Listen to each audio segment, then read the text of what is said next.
again, and welcome back to the PhatPhish Guitar Studio. I'm Dave, and in this video I'm going to be answering a question that was sent in quite a while ago.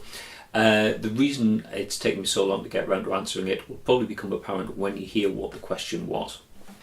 I'm curious, when it comes to music quality and music taste differences in terms of selling music, is it just my music taste kidding, or would you agree that the quality of music today, not all today's music since there are exceptions, but in general, like most of the music that they play on top 40 radio, has decreased compared to the overall quality of music from the 70s or 80s?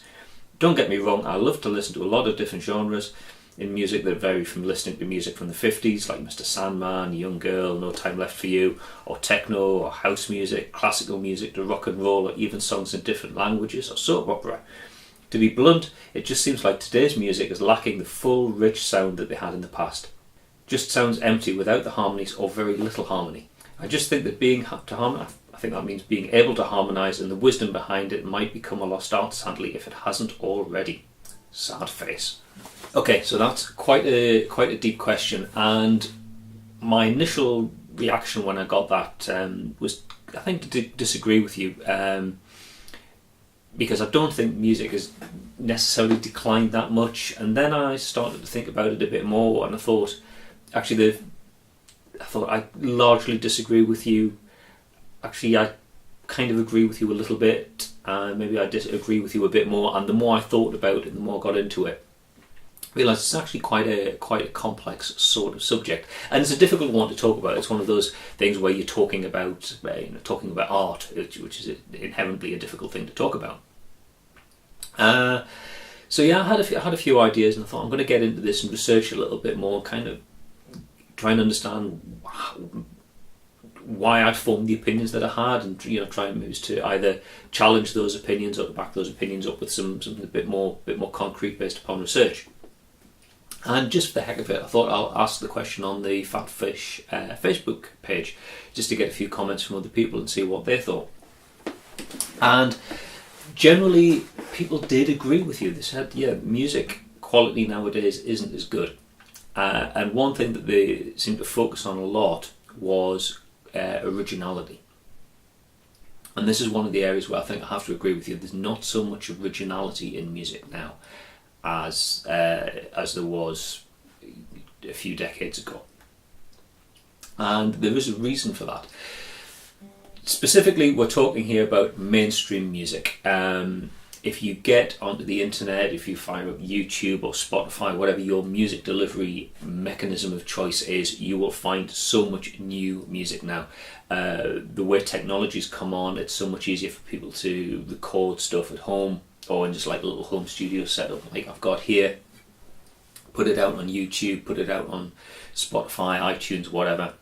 And I know people who are doing that, and they're producing some really good quality music, and I really enjoy listening to it, and that's awesome. But so the flip side of that is, because it's so cheap and so relatively easy and relatively quick to do, people who perhaps haven't got as good at songwriting or musicianship are still able to record themselves just like on the mobile phone or on the laptop and upload that music. So when you look at what's out there, there's some stuff that's possibly not as good, not as high quality, not as original. Just somebody wanting to play a slavish cover of their favourite tune without putting any originality into it.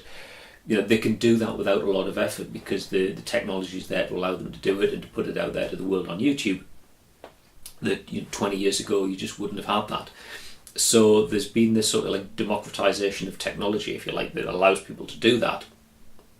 But as a consumer, what you see is there's vast swathes of music out there, and some of it's not so good. And you think, oh, has the quality of music got worse?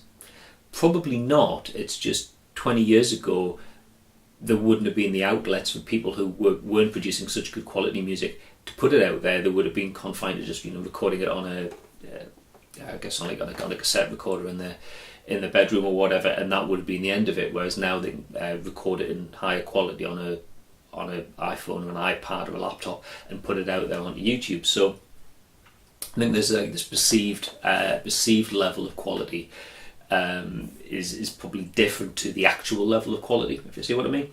Because to pick up on one specific point that you made in your question was about like top 40 radio, the super mainstream music that that's out there. There I would definitely agree with you. I don't think there's so much originality. And I sort of knew this and I thought, well, why is this? And I started to research it a little bit more. And I found a few things that surprised me. One of which was how few songwriters there are that's responsible for like hit records nowadays. You know, if you see how many people are getting, you know, top 40 hits, you tend to think, well, they must be writing their own material. They're not. There's a lot of the material that you hear has actually come from songwriters who write songs rather than performing them, and then they sell those songs to performers. And a lot of those performers in the like top 40, if you like, are taking songs from the same songwriting team. You could count literally on the fingers of one hand the number of songwriters who have been responsible for the majority of top 40 hits over the last few years, which is quite an amazing statistic. You know, you tend to think of bands writing their own music. If you think back to, like you're saying, the songs of the 60s, 70s, 80s, whatever. But mainstream pop music tends to come from songwriters, and they will have their own style. And that kind of gets reflected in the music that they write, so there's a certain degree of sameness. And some of that sameness will be kind of unintentional, it's just the way that you write. But a lot of it, I think, is intentional. And here's an interesting thing. As human beings, we like variety, we like to be stimulated by new things. You know, if you just sit and watch the same film over and over again, read the same book over and over again, the familiarity just erodes the enjoyment, because you've seen this before, you've read this before, it's not new, it's not fresh. Interestingly, this is something that you develop. If you've got small children, you will be amazed at how a small child can sit and watch the same cartoon or the same program on TV over and over and over again, and it drives you absolutely spare.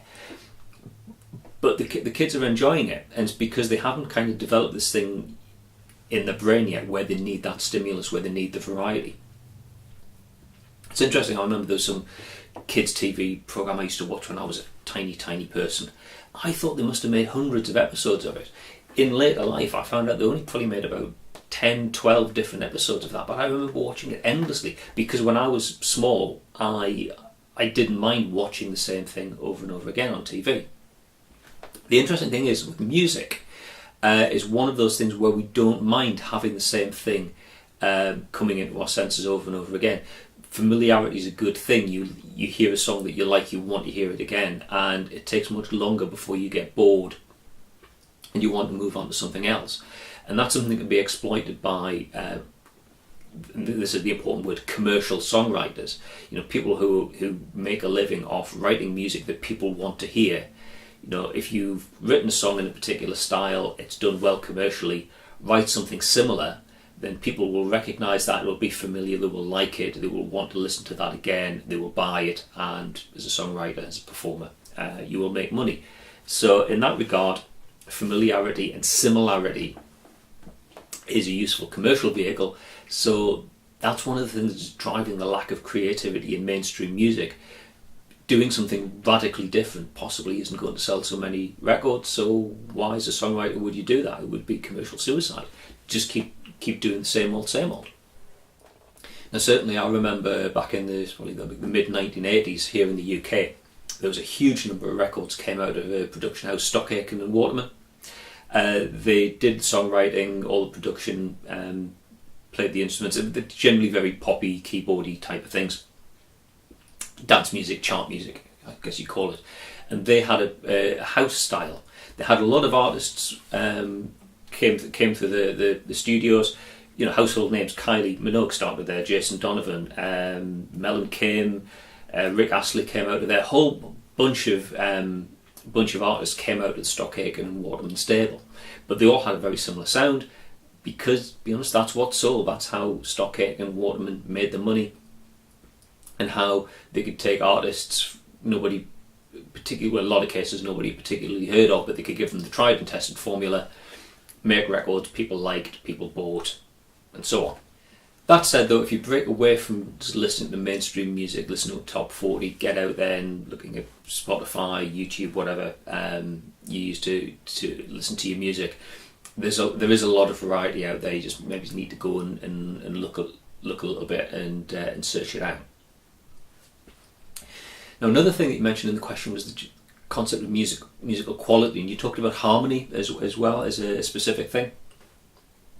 Now, in this regard, I do kind of agree with you, but in some ways, lack of quality it's a difficult one to define.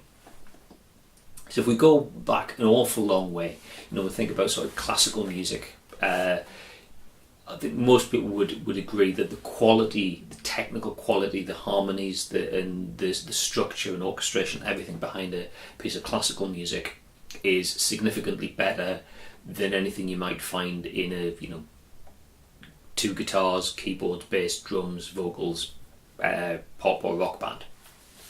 It's just a more complex genre. So you could say, over the years, musical quality has declined. We don't have the rich harmonies that we do, from hundreds of years ago in classical music.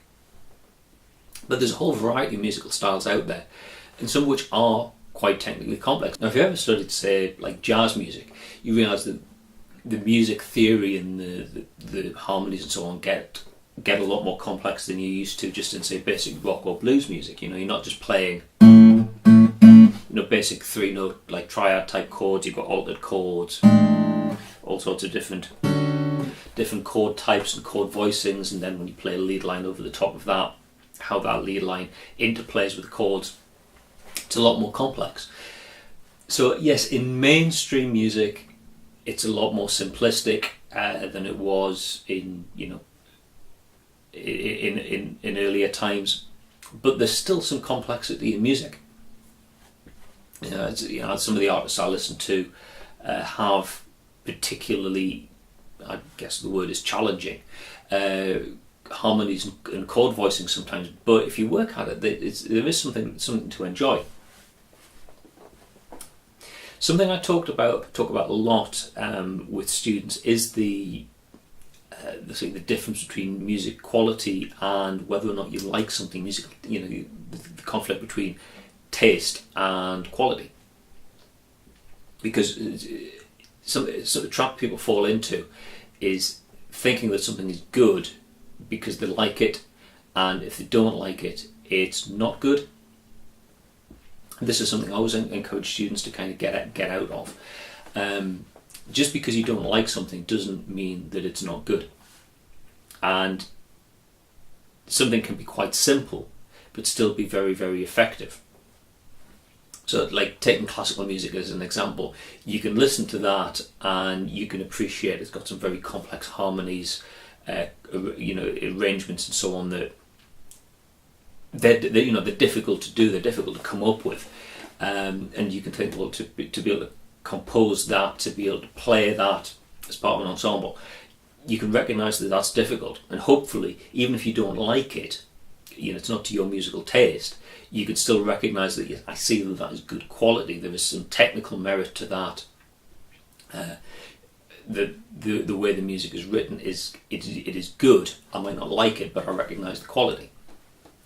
And I try to think about what makes what's the objective of music, and this is one of those things that's difficult to talk about. It's like talking about art and philosophising about art. What's the point of music? And I think one of the things that music should do is provoke a reaction in the listener, generally a positive reaction, not one of repulsion, but it should move you in some way. And music doesn't have to be technically challenging or technically complex to achieve that. It's really something like as simple as this. That's something we've heard plenty of times before, but there's something about the rhythm, something about the voicing in that chord. You like that. It creates a positive reaction, and you enjoy it. It's orders of magnitude more simplistic than a Bach concerto, but it's still good. And likewise, you could say this, a piece of top 40 music. it might not be full of complex harmonies. It would be really simplistic. Some of the lyrics are utterly banal, but something about it, people like listening to it. It provokes positive reaction. It somehow makes their ears happy, and makes them feel like they've enjoyed their life more for having listened to that record. So that's the point of music. So the record, for all it's really simple, relatively simplistic in terms of harmony and whatnot, it's doing the job, so it can't be bad. So there's sort of different ways in which you gauge the quality of music. Quality of music is the technical quality, the performance quality, and whether it achieves the objective of provoking a positive reaction from the listener. So don't discount something just because it's popular, because it's mainstream. Think, oh well, that's just really, really simplistic. Sorry, a lot of people like it, so it can't be bad. It might not be good in some ways, but it's good in others. It's a complex thing to analyse. If you want an analogy, you could cook a meal that's got all sorts of combinations of herbs and spices and things, and I'm going to put this particular herb in because it's going to bring out the flavour of the vegetables, and this spice because it's going to bring out the flavour of the meat or the fish or whatever, and cook me a really, really complex dish, and I might enjoy it, or it might say, actually no, that's too spicy, or that's too overpowering for my taste. It doesn't mean it's bad. Somebody else might really enjoy it, and there's something about the way that the herbs and the spices and the other ingredients all complement each other. So technically it's good, it's just not to taste my palate's taste. Or you could give me a really well cooked piece of steak, a little bit of sauce, really simple, classic, and I would really enjoy that. It doesn't have to be, full of different ingredients, just well executed, simple, hits the spot, it does the job. And I'd still consider that to be a good piece of food. So keep an open mind, I guess, is the important thing to remember. And I always encourage my students to do this. Is just because you don't like something shouldn't stop you from listening to it. If you think about why you don't like it, then you could do like the opposite and include that in your own music, because that'll give you something that you do like. It's all about listening objectively. If you go through my CD collection or my playlist on the car stereo or whatever, you will find all sorts. I've got classical, I've got rock, I've got jazz, I've got blues, I've got heavy metal, I've got completely inoffensive, middle of the road pop music. Not because I necessarily like it. I mean, sometimes it's nice to have it as a change, but a lot of times I just listen to it. It's almost like a palate cleanser, if you like. If I've been listening to a lot of really, really complex jazz or something like that, just listening to some really inoffensive middle of the road pop, it just kind of gives me something different to listen to recalibrate my ears, recalibrate my musical taste, to listen to other things. It serves a purpose. So to go back to your question, has the music quality degraded over the years? In some ways it has, and yeah, so like I say, I kind of agree with you, but some ways I would disagree with you. Music is still working. The people who are writing music, whatever the motivation, if they're doing purely artistically or purely commercially or somewhere in between, they're writing music that people want to listen to. And if you get away from just the mainstream top 40, there is some awesome music out there. Occasionally I'll do videos on YouTube or put things on Facebook or whatever, just recommending artists that I've heard, things that I think you might enjoy. And that's the thing, enjoyment. If you enjoy playing, if you enjoy listening to something, that piece of music is good. In some way that is good. It serves the purpose that it's causing you to enjoy that music.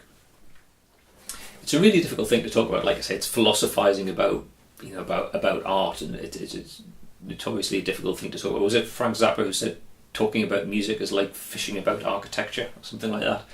It is a difficult thing to discuss, but hopefully some of the stuff I've covered in this video kind of makes sense, and you understand where I'm coming from. Don't lose hope on music. Human beings are incredibly creative people. There's only 12 notes. For all you've got all these different frets and strings on the guitar, the notes repeat themselves. There's only 12 notes in the Western chromatic scale, but we've come up with so much music just off those 12 notes, and we will continue to come up with music off those 12 notes. Some of which will be to your taste, some of it won't.